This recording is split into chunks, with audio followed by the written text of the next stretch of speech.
nimukajya mwumva story one side, mujye mugerageza mwumve n'izindi side. Hari umumama rero utuye mu gihugu cya Canada bita Jeanette Gisetsa, n'umwe mu mama bitonda cyane babana beza ku isi babayeho. Yaramwe ngo ninkubona nzagusuhuze kandi ngo nkubwire ko agukunda cyane, anakwifuriza amahoro y'Imana, gukomeza kubana nawe, ndetse ngo icyazamushimisha Jackie no kumva ko umaze kuva ku mbuga nkoranyambaga. Bigenze biteze uri umugome mu buzima bwe.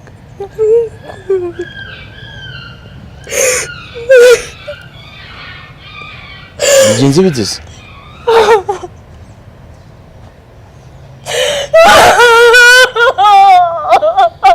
Jackie, bigenze bite? Urambabaje mu buzima kandi ni nawe wambwiye ko ari mwene wanyu. Urambabaje mu buzima.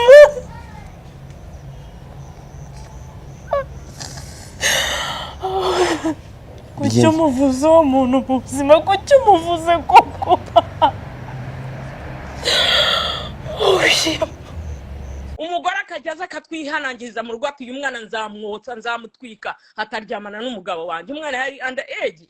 So njyewe ikintu nakoze navuze ni rero wa mwana we nukomeza bino bintu rwose ntuzatuvune, njyewe nzakureka, ntago nzakomeza kugufasha umeze gutya. One time birakomeza bikomeza, noneho nkajya muha amafaranga, icyo yakoraga akayatwara mu bamotari, umwana bikirara aragenda, noneho akajyaza ari blacked out mu rugo iwacu.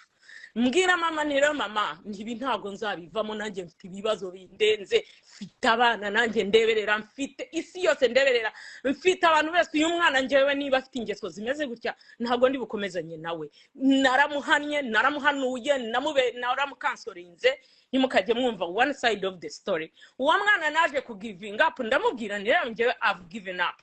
Ariko iki ngiki ku giving up kwanjye ni ingeso zembi nawe atihakana zabiteye. Rero ntabwo ari cyo yajya hari akajya ntukira akajya avuga ngo yarwaye trauma kubera njyewe. Ntabwo ari umwana nabyaye mu nda yanjye amezi 9 ngo naramutaye ku buryo nazira icyo ngicyo. Kandi niyo yaba ari umwana wanjye agakora ibyo ngibyo akananira, na giving up nkamukuraho amaboko. She should understand that. Umwana wa musaza wanjye ntabwo ndi obliged kujyaho ngo mufashe, nta hantu byanditse ngo mufashe. Ikindi ngo naramwihakanye. Of course namubwiye, nabajije mama, niko kantu yafashe nubarakavuga. Ndavuga ariko mama uyu mwana ni uwacu kweli? Ibi bintu mu muryango koko bidahari, jewe ko ntazi umwana w'iwacu ameze gutya. Ibyo bintu naye aragenda avuga ngo naramwihakanye ku gasozi. Of course narakwihakanye kuko sinzi ukuntu umuntu ashobora kukubwira akaguhanura ukanga ukarenga kubyo yakubwiye. Naravuze nti I don't think kuri uwacu. Uzazane DNA kandi iyo DNA zaza ari izi wacu, nta kantu ka DNA nkubonamo gasa naki wacu. Niyo wazizana DNA zisa n'izi wacu zikaba ari izi wacu, ugifite imico imeze gutya, ukijya hari akarubanda ukantuka, ukijya hari ukamva mukavuga ngo ngiye ndyamana n'abana batoya, ukijya hari ku karubanda ukanyuba ukatutanaziranye ukavuga life yanjye yo muri Canada yombayeho. I don't know you kandi nanjye ndagusaba kutamenya. I do not know you kandi sinzapfa nkumenye. Nongere mbisubiremo, ntabwo uri uwacu just because I don't think ko DNA zi wacu zikora ibyo bintu. I doubt you period. Ni ryo jambo nakoresha, ndadoutinga. Gihorere usanze ko ari umubyeyi kwifuri. Nagenda byifuriza abana biwe yabyaye, ngiye yaranyihakanye. Izuba riva bro. Urani mushiki wa papa wanjye wambyaye, yaranyihakanye. Izuba riva inshuro nyinshi, avuga ko ngiye banoraguye mu muhanda. Oya sha, oya. Ndavuga ngo ceceka. Jay, ntabwo uzi ubuzima bwanjye uburemere bufite. Wimbwira gutyo. Wimbwira gutyo, nagare wambwira gutyo.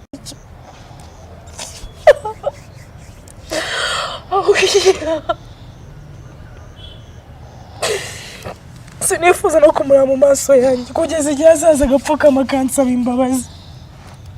Mu buzima mu bantu nifuriza nabi nabarimo, mu bantu nsenga Imana yo mu ijuru nayibwira ati Imana reba agahinda kanjye, uyu muntu nawe umurebe. None se Jackie, kaza nkubaza ikibazo kimwe cy'amatsiko. Urumva urashaka ko azaza apfukamye kugira ngo wenda azaba ansaba imbabazi? imbabazi, asaba imbabazi abaturanyi bamuroga aho navukiye, asaba imbabazi gramere wanjye, asaba imbabazi famiye yose, asaba imbabazi umuntu wese unzi kandi amuzi neza ko dufitanye amaraso, amusaba imbabazi, asaba imbabazi njyewe Jackie, njyewe Sharon. none se ko njyewe uretse gato ntabwo namubabarira Yimene, ntuzigere unaza, reka mbyihorere, ntuzigere unaza mu buzima bwanjye. njyewe tuvugana uretse gato nyine mubwire, reka ngusobanurire, urafite uburenganzira bwo kumvugaho. uretse gato uretse gato nyine uretse gato ngusobanurire, ntabwo oya umuntu umuve mbabarira, reka tuganire ibindi, sibyo? Reka nyine tuganire ibindi, banzucike tuganire ibindi, rwose mbabarira pe. wari ariko jewe rero ikintu nabwira Kasuku n'uyu mukobwa, never beat the hand that fed you. Kirazira. Imana yonyine igukubita inkoni utazi. aramvuma niwe Mana yandemye. Never beat the hand that fed you. Mu Kinyarwanda ntuzakubite ukuboko kwakugaburiye, kirazira nibibaho. Rero ngewe wa mwana w'umukobwa we, untuke ukora uko ushaka, naragufashije uranabyivugira. Yes, niba uzinguruwa mu muryango iwacu, genda ukore DNA niyo zaza zisa n'iziwacu. You owe me apology, kandi sindi ngombwa ngo nzakubabarire. So forget about me, I forget about you. Ntunzi ntabwo nkuzi, period. Tubyumvikane gutyo, ntuzambabarire nk'uko bivuga, nanjye sinzakubabarira. None uriya Kasuku aza mu miryango y'abantu akaza because you trigger me to give you money, you manipulate me to give you money. Kasuku, forget about it. Niyo najyaga ngo haburiya wabyishe, and You are not royal. I will state that and again. You are not royal. N'abandi uzabahemukira gutyo, kandi umuntu uhemuka buri Imana imuha iramwishyura. Nawe Jackie, wiyita Jackie, kandi iryo zina Jackie nongeye highlighting ninga Abanyarwanda. Hari umwana mubyara wanjye, my niece yanga kubi, yaragiye yiyitirira amazina ye. Ayo siyo mazina y'uyu mukobwa akoresha, yiyitiriye amazina ya my other niece kugira ngo nawe amusebye muri izi gahunda ze arimo business ze. Iyi business yakora kugira ngo ayiyitirire, ashyiramo amazina ya my other niece. Aya si amazina ye akoresha ahangaha. Jackie Uwase yafasha yuriya niece kugira ngo amwangize no muri business ze. Azagira ati, hano muri iyi mihanda hari abantu bigize akaraha kajyahe. Hari umuntu witwa Kasuku arakabije muri ubu buryo. Iyo ataje yiyenza ku bantu, aza yinjira mu mafamiye y'abantu, noneho agashaka kuburinga abantu, n'uwo bari kuganira mu kiganiro akamutesha agaciro, kabone n'ubundi ugira abantu muganira bamwe udashobora gutera imbere ngo uvugishe nk'abastari ba hano mu Rwanda bakomeye. Sibyo nyine ugahamagara bubonye, nuko udashobora kubabwira ibintu by'ubugoryi ngo winjire muri family zabo, ngo winjire mu biki byose. Urakabije Kasuku, icyambere cyurakabije, kuko agenda kuvuga ku kintu ari uko kimeze gute, ari uko umuntu yakabije warengereye. Ibyo nta kibazo, gukora ibiganiro twese hano turabikora, ariko reka nkubwire, urakabije noneho binateye iseseme. Icyambere cya kwanza, hari umwana witwa Jackie, mwese muramuzi muri iyi mihanda.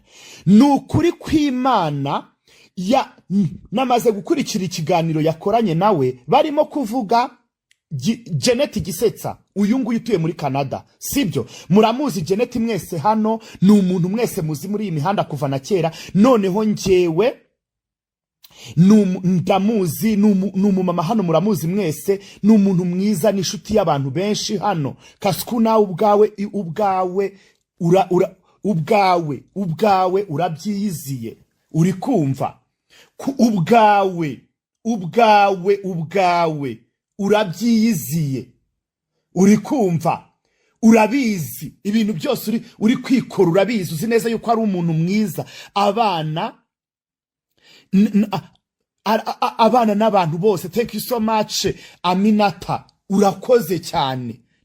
Ubwawe uramuzi, sibyo? Noneho hari umwana uri kuvuga ngo ni nyirasenge. Ibyo ntabwo tubizi, kimwe nk'uko nta n'ikintu bidutwaye. Ikindi, nimba imiryango itumvikana, wowe ubwawe imiryango yawe murumvikana, subiza icyo kibazo ugisubiza abanyarwanda. Uretse n'ibyo Kasuku, uretse gushyanuka ku miryango, wowe famiye zawe murumvikana, famiye zawe murumvikana, subiza. Abantu bose hano bari kwandika, abantu 400 bari kwandika ngo urakabije. Janet yagutwaye iki ku buryo ushobora kwinjira muri famiye ziwe, noneho nta nubwo uri kugira, uri gutesha agaciro uriya mwana w'umukobwa ukamuburinga ngo none se gukora umwuga w'uburaya ngo waburetse. Wowe wakwiteje imbere, urajya gufasha, urajya kumbiki ngo mumufashe iki? Wowe sufite iki? Kasuku urakabije. Abantu bose bari kwandika, abantu 400 hafi 500, ntago ari uko bakwanga, ariko urakabije, uri kwinjira mu miryango. Noneho wahereye ngewe maze igihe mbikurikirana. Ejo bundi waranyihaye ujya kuntuka, ndakwihorera. Ngewe na DJ Brian wihaye ibintu byo gutelefona abantu, wabuze content, sibyo? Wabuze content, ntacyo afite, agifite yakwirirwa ahenura hariya. Wabuze content. Ese watumiye abantu bakomeye, wabakura he? Wabakura he? Wababonye uwo mwanya wo kubahostinga? Ntago wabahostinga. Uri kugenda uburinga umwana w'umukobwa ngo mubwire ukora umurimo w'amaboko uvunanye se, cyangwa n'ubundi ukora umurimo kwa kundi kwaje kwa Arabwenge? N'ubundi njyewe navunikiye, ntago ngiye nyatoragura. Ukurikira ko Jack ikindi kivunanye ukora nikira shaje no kambaza ubusa. None se ntago ngiye Jack nagenda ngo usubize ibintu inyuma utangire kumbaza ngo ibiki oya. Biranare bivuze byaratambutse, ubyumva byumve. Nuba ngo usigo rya kantu mwibanga. None se ubundi iyo ngiye kukarigenda kubwira. Oya mbere se ko ajya kuvuga ngo abantu ngo 12 mu mwarya kantu ngo ubu ngubu ni byose. Urumva nyine ibyo tubisimbuke, nshaka ko bigaruka. Uje twakoze ikiganiro urarira. Nuvuga birabintu. Buretse gato nyine nkubaze. Tumaze gukora ikiganiro urukarira. Abantu bakomeje kwibaza bati se bimeze bite Jackie, niki cyamuteye kurira, niki cyatumye gira emotion zingana kuriya imbere y'abantu? Navuze ntoye munsi reka dusasa inzobe, mbwira icyakurijije mbese kugira ngo nanjye mbashe kukimenya. Waragiye ndababana cyane Jackie buriya. Nago na mu byukuri turetse kuvuga ibintu birebire, sibyo? Ngewe Jackie iyo nishimye ndarira, niyo mbabaye ndarira. Kiragiye nararize kubwo akababaro kanje kari mu mutima wanjye. Ntazigera mpfa nibagiwe, ntazigera mpfa gasibanganye. Sinzi ukuntu bizaba bimeze kugira ngo byibagirane nyine mu mutima wanjye, ntago mbizi. Niba uzaza uri marayika, niba uzaza uri Imana yahe, ntago mbizi. Buri wese buragira ikintu cyamukorogoshoye mu bwonko Jay, sibyo? Atajya yibagirwa. Nako wigeze kuvuga ngo ukorana na RIB. Ubu rero nibwo tugiye kureba uko ukorana na RIB. Iyo RIB mukorana nimba ari RIB yo hehe, nimba ari yo muri Kongo, ntago tubizi. Ibyo byose warabyivugiye. Uriya mwana w'umukobwa uzanuka buringa hari mu minsi ishize duheruka kwitaba muri RIB. Ibiganiro yagiye kora bitesha agaciro igitsina gore kubera gutukana n'ibiki byose n'amagambo. Hari nawe ubwe hari ibiganiro bamuvugishije, hari ibiganiro badusibishije by'uriya mwana w'umukobwa, ku buryo hari nabo yabwiye RIB yihanije gukorana ibiganiro nawe kubera yuko baramubwiye bati nimba mudahinduye content turi kumvikana, nimba mudahinduye content nimuhagarike gukorana ibiganiro nawe. RIB irabidusibisha natwe ubwacu kuri The Dynamic. Munabyumve neza mw'abanyarwanda, hari ikiganiro cya Jackie RIB yasibishije. Urumva hari abanyamakuru barababwiye ngo kumukoresha ikiganiro ntago tubyanze, ariko hari amagambo akoreshwa mudakomba kumubazaho. Uriya mwana w'umukobwa nawe ubwe arabizi neza, RIB yarayitabye iramuganiriza. Natwe ubwacu baraduhamagaye muri The Dynamic n'ibindi bitangazamakuru bitandukanye, ibiganiro barabibasibisha barababwira ngo nimuhindure content. None wowe harya gukorana na RIB? Alo, ibi nibyo dukeneye. Noneho RIB turayikeneye nayo isubize ngo abantu bakorana nabo nimba baba bagomba gutesha agaciro imiryango cyangwa n'abantu ku giti cyabo ni gute. ni gute basibishije abandi biganiro ibyawe bitesha abantu agaciro bikaba bikira aho ngaho? Ese mbaza imiryango yacu iroborije yo kudutunga cyangwa kutumenya? None se abantu bose muri iyi mihanda wibwira yuko batagifitanye ibibazo na famiye? Nawe ubwawe ubifitanye na famiye zawe, urabizi neza, cyangwa nzabikuzanira mbidarape hano. Urabizi neza ko nawe ubwawe ufitanye ibibazo na famiye zawe. Wagiye ugakemura ibibazo byawe na famiye zawe, ukareka kujya gukemura ibibazo bya famiye z'abandi utanazi, utanaturanye nabo, utanazi rwose, utagomba no kumenya. Inyarugenge mukaza ngo abantu ibi byose ni wowe Kasuku. Ibiganiro uvuga ngo abantu ngo ntago bafasha, ngo umuntu nibagira gute Jeneti hano ninde utamuzi? Wowe ubwawe ntago ujya utegura ibikorwa. Hano dutegura ibikorwa jewe na DJ Brian. Jeneti ari mu bantu basupporting ibikorwa bihari n'abandi bamama bari aha ngaha. Ariko umuntu nimba mwavuganye cyangwa mutavuganye uraje ntago ese wowe ubwa ushobora kutuzanira voice note zigaragaza ibintu byose buri kuvuga ara ku muntu w'umubyeyi nk'uyu, ari mama wawe cyangwa mushiki wawe uri gutukisha bene kara kagere, bari gutuka bene kara kagere, byagushimisha. Ariko DJ Brian ari hehe ko uyu mumama turamuzi kuva na kera? N'uyu mwana ngo ni n'uyu mwana ngo bavuga ngo abereye nyirasenge. Ibyo ngibyo ntago tubyitayeho kubera ko ntago tubireba. Ariko se mushobora no gusanga numvise inshuro amuzi, twebwe tumuzi inshuro zirenze we izamuzi. None nimba dufite uko tumuzi n'undi nawe akaba afite uko amuzi, ibyo bigutwaye iki? Ndashaka kukubaza Kasuku, bari gutuka umubyeyi bene kariya kageni ari mushiki wawe cyangwa mama wawe wakubyaye, byagushimisha ugatangira ukajya hari ugakwenkwenura? Ntago byumvikana rwose. Ni wowe uri gutuma uriya mwana atuka famiye ye. Byose ni wowe uri kubitera. Ni wowe uri kuzana ibibazo bitewe n'ubunafiki ufite n'umutima mu bufite, kuko nta content ufite. Yes, nejo bundi uzamuhamagara aziyongera tuke famiye ye. Gute se? Ntago bishoboka, ntago tuzabibemerera, ntago byakunda, ntago ntibishoboka gukunda. Never. Ntago bishobora gukunda, ntibibaho, ntago byakunda rwose. Bitari ibyo nawe wa mukobwa we ngo ni Jackie, abantu hano barakuzi, ugomba kugukunda, nta tegeko rihari ry'uko umuntu agomba kugukunda cyangwa kukwitaho. Imenyera ubuzima bwawe rwose, nta kibazo. Abanyarwanda hano ejo buri numvise uvuga ngo hari umugrameri wubaha. Ubu uri kumwubahisha, uri kumutukira famiye, uri kumwubahisha se ejo si uzakugeraho. Kuba batakwitayeho, iyiteho nawe ikunde, kuko twese famiye ntago zidukunda, nta nubwo biri ngombwa ngo bigire. None se umuntu kuba ari nyogosenge ntago bivuze ko yakubyaye, nta nubwo ari itegeko ngo akwiteho. None se Kasu, wowe nyogosenge wa hano ruguru muraziranyera niko? Umva bantu mukora YouTube, mufite YouTube, mureke kurengera no gukata, muvuga ibiri mu mihanda fine. Aba babyeyi ntibari mu mihanda, umama wa Jeneti ntari mu mihanda, famiye ze ntiziri mu mihanda, abavandimwe be ntibari mu mihanda. None se ubwo urumva uri guhesha agaciro famiye y'uriya mwana uri gukoresha ibiganiro?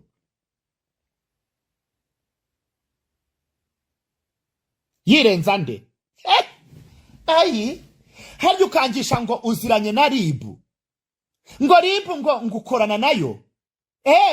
Ndashaka umunsi wongeno njyewe nemperuka no kukwiyamana kubwira ngo stop, ntago ushobora gukoresha ifoto yanjye mu kiganiro cyawe, kuko sitaki shitani igenda iguruka. Njyewe bura ntago ndi shitani, ntago ugomba gukoresha ifoto. Ariko rimwe tuzahura Kaso, tuzababa ngo harya ngo ukorana na Ribu nayo dukeneye idutangarize koko niba mukorana, uri akaba ari wo murongo yaguhaye, tumenye aho tujya mu mategeko natwe. Nta soni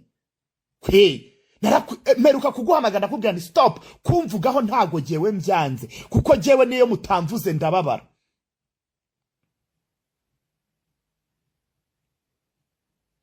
ntago niyo mutamvuze ndababara, ariko stop, mujye mureka kumpimbira no kuzana ku ifoto yanjye uyishyire kugira ngo abantu baze se kugira gute, kugira ngo yes, ntabwo nanze ko mumvuga ahubwo mbashaka mumvuge. Bebe mutanamvuze gengira n'ikibazo no, ariko Kasu kute ni gute ushobora kwicara ubwawe byavuye mu kanwa kawe uravuga ngo ukorana na ribu dukeneye Dr. Murangira Thierry adutangariza nimba koko mukorana, twumve kuri ari wo murongo yaguhaye, tubyemere tuvuge tuti aha none se ko ari mu kizuru. Ibyo twanabyumva, umva ngewe ubwo twabyumvikana, ubwo twamenya urundi ahandi hantu dushobora kujya. Bebe muceceke mujye mwumva umuntu yabuze content aririrwa yayura kuri famille udashobora famille zifura abantu batuje bakunda abantu, ariko kubera yuko wenda hari igikorwa wateguye Janet wenda ntiyagisapotinga bitewe n'akazi afite, birakurakaza. Janet ni umuntu supportinga na ba DJ Brian hano murabizi, n'abandi mwese mutegura ibikorwa byo gufasha. Ni umuntu uvuga, ni umuntu muzanira abantu bafite ibibazo akagira contribution nawe ashyiraho nk'umunyarwanda zibazo by'abantu bahura nabyo muri iyi mihanda. Urumva? Ni umuntu nawe urabizi neza ko hari ibikorwa ujya utegura akagusapotinga, ubwawe ujya uri kuri live ukabyivugira. Ariko kuki abanyarwanda mwibagirwa vuba? Amaboko umuntu araguhaye, ejo uragiye umwogeyeho uburimiro, umutesheje agaciro, nta soni Kasuku. Ariko nyeberwa ahise ubundi uri mu diaspora wa hehe? Nyeberwa n'ubu diaspora bukurimo kuko mbona ntazi ibintu by'ubucipu burimo. Mana nyagasani, mana bintu by'ubucipu n'ibiki byose. Inda nini yishukuze nta soni. Wowe ubwawe ntabwo ujya uvuga uti ndashimira Janet Gisetsa wo muri Canada ari mu bantu basapotinze iki gikorwa ndi gutegura, none uribagiwe n'akanya mwarangiza. Ese ubundi baze kabone niyo yabikora cyangwa atabikora, kuko abikora kubera umutima we. Mubaze atabikozeho ntabwo mushobora gutegura ibikorwa byanyu n'abandi bagasapotinga. Ubundi mbaze famille z'abantu, ibibazo biri muri famille mwese hano munkurikiye abantu 500 mwese mugirana ibibazo na famille zanyu. Mwese ko mutaraza ku YouTube ngo muvuge ko mutari mwaza, munsubize numvireho ko mutaraza ku YouTube ngo muvuge ibibazo mufitanye na famille zanyu. Kuki Kasuku wowe nagufitanye ibibazo na famille za? Ese ubundi famille zawe nta bibazo birimo? Genda uke muri ibibazo byo muri famille zanyu. Twese twagiranye ibibazo ariko mwarangiza mukaza ngo abantu batemutera imbabazi. Hanyuma umwana uramufashe w'umukobwa Jack uramuburinze. Alors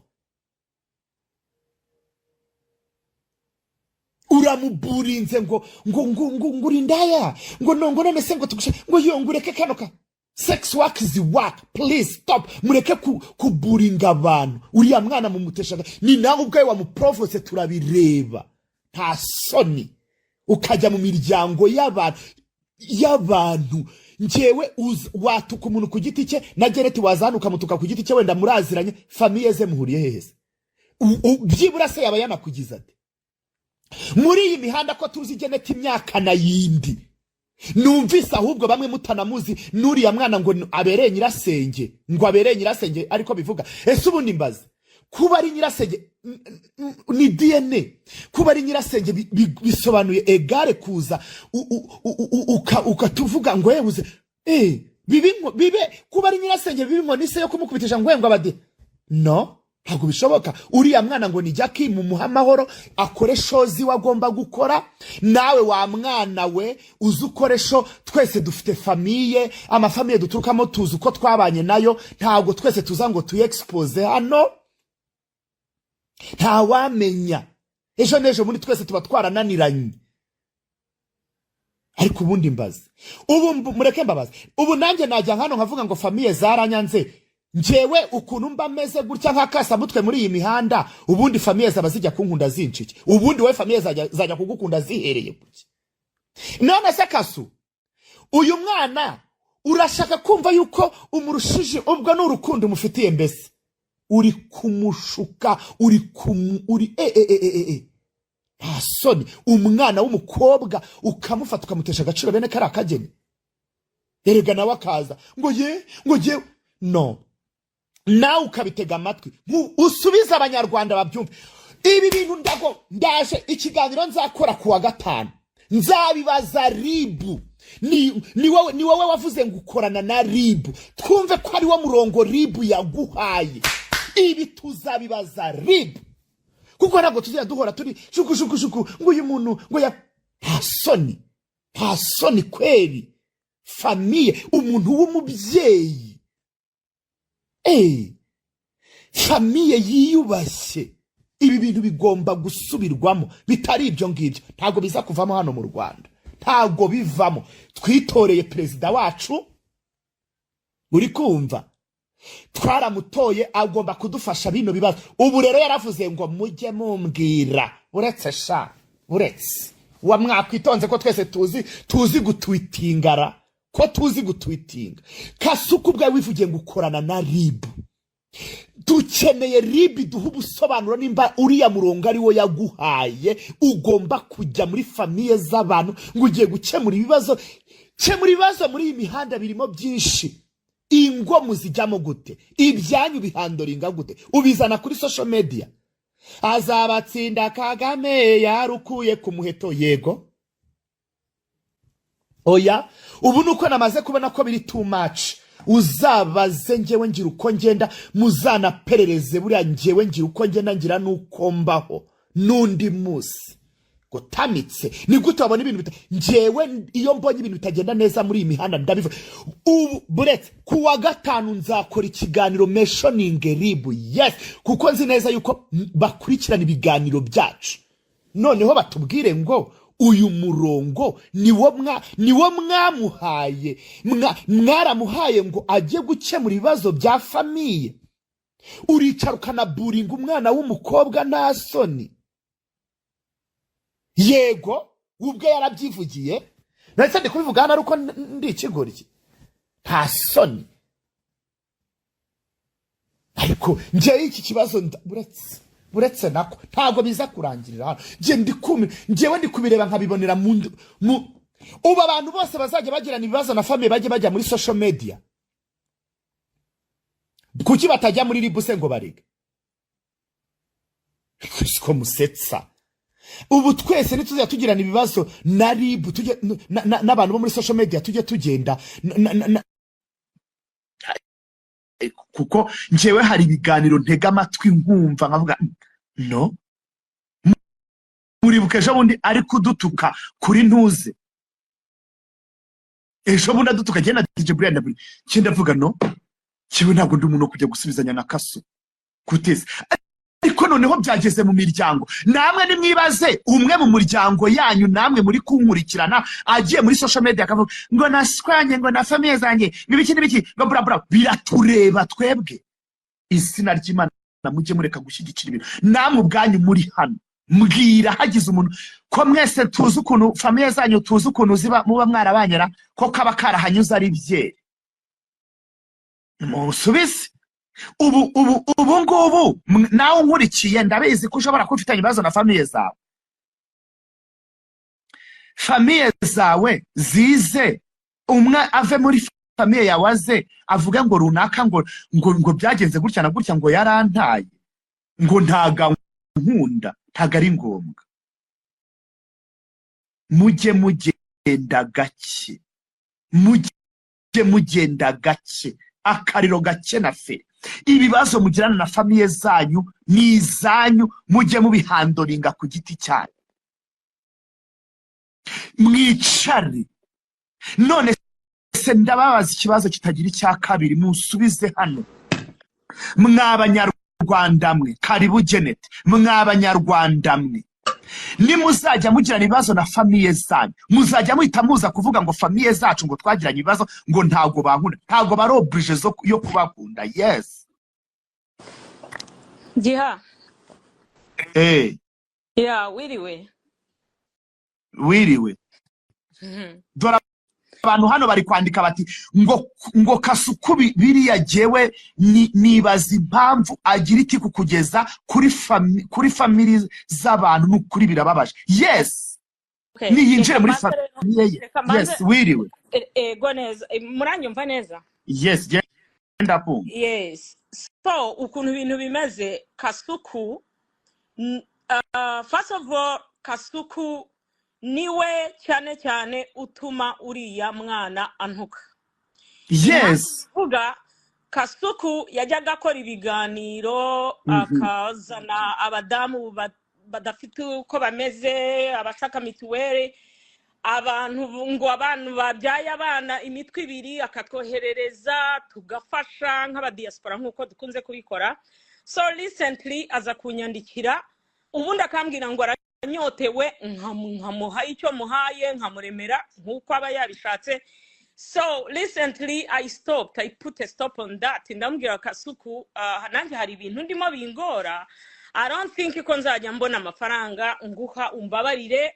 It's not forever when igihe kizagera gihinduke ariko right now I'm gonna put a stop. Nta mafaranga mfite yo kujya mfasha abo bantu nta n'amafaranga mfite yo kuremera. So Kasuku aranyihorera arongera aratryinga another day yabikoze nk'insheshatu abona koko ntabikoze nk'ukuntu twajyaga tuyamo. So Kasuku ikintu yakoze abona uriya mwana kuko we bari baraganiriye uriya mwana mubwira ko ava mu muryango iwacu. Ngewe ngiye kubabwira story y'uriya mwana. Uriya mwana niba mbonyeho mu buzima bwe ambonyeho kabiri kandi nababarira n'iminsi yambonyeho. 2014 naratashye mu Rwanda yari umwana muto ari mu rugo mama afasha abana benshi b'imfubyi. Uwo mwana sinamusize mu rugo njya kuza mu bihugu byo hanze cyangwa se aho nabaga muri Uganda ariko nta cyensanga mama afite abana benshi arera. Ndamubaza arambwira atabagore baraje babantera ku muryango baragenda bambwira ko ari abana bande bamusaza wanyu. Urumva iyo ni story y'uwo mwana. Abagore babiri baraje my brother ngo amaze gupfa bamutera uwo mwana ngo w'umukobwa uwo mwana ngo yarazingamye bamutera umwana w'umukobwa. My mother was 67 aramufasha aramufata ari umwana w'uruhinja aramwonsa yaramugaye amaguru amutwara kwa muganga amushyiramo plaster ararwaza umwana mukura muri malnutrition yararimo umwana aramukuza amushyira mu ishuri. Njyaho natahiye mu Rwanda uwo mwana yari about 10 years old cyangwa se 9 years old. That was 2014. Ndataha mu Rwanda nsanga mama afite abana benshi n'uwo mwana yararimo. So uwo mwana basically yari muto ntacyo urumva ko ntacyo nari kuganira n'uwo mwana. Ngewe icyo nakoraga narabafashije bari abana benshi narabafashije b'imfubyi nasanze mu rugo narabafashije nkajya mugurira utwenda umunamubaze nkajya muha amafaranga. Nari mfite amafaranga ntise nta nkweto ufite nkamutwara nkamushopingira imyenda utwenda yarabuze mu rugo nkatumuha. Numvaga nanjye nshaka gufasha abana kandi koko bari benshi bose narabafashije ntago ari we wenyine nafashije abana benshi nasanze muri urwo rugo rw'iwacu. 2014 nafashe indege ndagaruka na spendinze months. Urumva umwana mutoya nta kintu cyinshi twari kuvugana uretse ngiye kumuha urukundo rw'umubyeyi nkasanga hari icyo abura nkakimuha nkiciraho nkagenda. Kuva mubonye first time 2014 nagarutse muri Canada nishyize ku mwanzuro wo kujya mufasha. Ubwe arabivuga mu biganiro byatiyajyaga nyohereza amafaranga. Ntabwo abihakana ko ntamuhaga amafaranga. Namuhaga amafaranga ya upkeep. Kwiga yarigaga ari mu ishuri. Ntacyo yarabuze namuhaga upkeep nkamugurira uniform nkamugurira ibintu byose yaburaga mu rugo. Aho yatangiriye kugira imihango whatever nkajya murebera n'amafaranga y'amapazi byose arabireba. Mbese I took care of all kids I found home naratekinze care. So 2020 muri covid narongeye ndataha sanga umwana yabaye inkumi. Urumva umwana nasize afite imyaka 10 nagezeyo nsanga afite nk'icumi n'itanu 16 ibintu nk'ibyo. naragarutse mbona koko arambwira ati ibi nibi simbibona bra bra bra ndavuga ni humura nzajya mbiguha naragarutse koko nkagenda muha upkeep namuhaga amafaranga nagiraga nte n'abandi ni benshi nafashaga n'ubu ngubu abandi dufite imfubyi nyinshi mu rugo baje bazana abana bakavuga ngo naba musaza wanjye abo bana nabafashije kandi bavuyemo abana bazima n'ubu bameze neza we wenyine ni wawe waretse ishuri ava mu rugo ariruka aratorongera aragenda arabyivugira igihe naherutse kumuha amafaranga nabanje kujya muhanura kuri telefone nkambwira n'ukomeza zino ngeso mbi nguka muha amafaranga akayatwara mu bamotari twari dufite umupanga yaho ngaho w'umugabo afite umugore akajya ararana n'uwo mugabo ari under age ibyo bintu twabanje kubipfa behind the scene nimukajya mwumva story one side mujye mugerageza mwumve n'izindi side umugore akajyaza akatwihanangiriza mu rugo ati uyu mwana nzamwotsa nzamutwika hataryamana n'umugabo wanjye umwana yari under age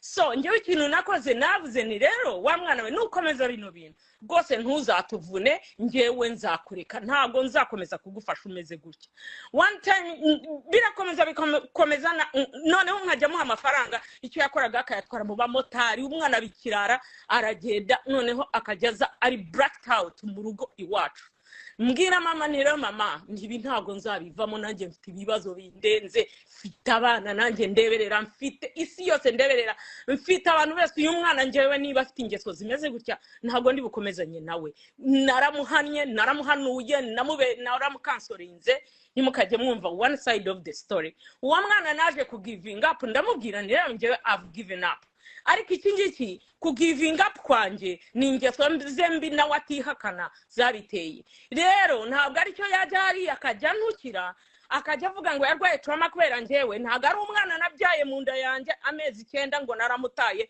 ku buryo nazira icyo ngicyo kandi niyo yaba ari umwana wanjye agakora ibyo ngibyo akananira na giving up nkamukuraho amaboko she should understand that umwana w'umusaza wanjye ntabwo ndi obliged kujyaho ngo mufashe nta hantu byanditse ngo mufashe ikindi ngo naramwihakanye of course namubwiye nabajije mama niko kantu yafashe n'ubarakavuga ndavuga ariko mama uyu mwana ni uwacu kweri ibi bintu mu muryango koko bidahari giye ko ntazi umwana w'iwacu ameze gutya ibyo bintu naye aragenda avuga ngo naramwihakanye ku gasozi of course narakwihakanye kuko sinzi ukuntu umuntu ashobora kukubwira akaguhanura ukanga ukarenga kubyo yakubwiye naravuze nti I don't think kuri uwacu urakoze giha urakoze kandi sinzi ukuntu nagushimira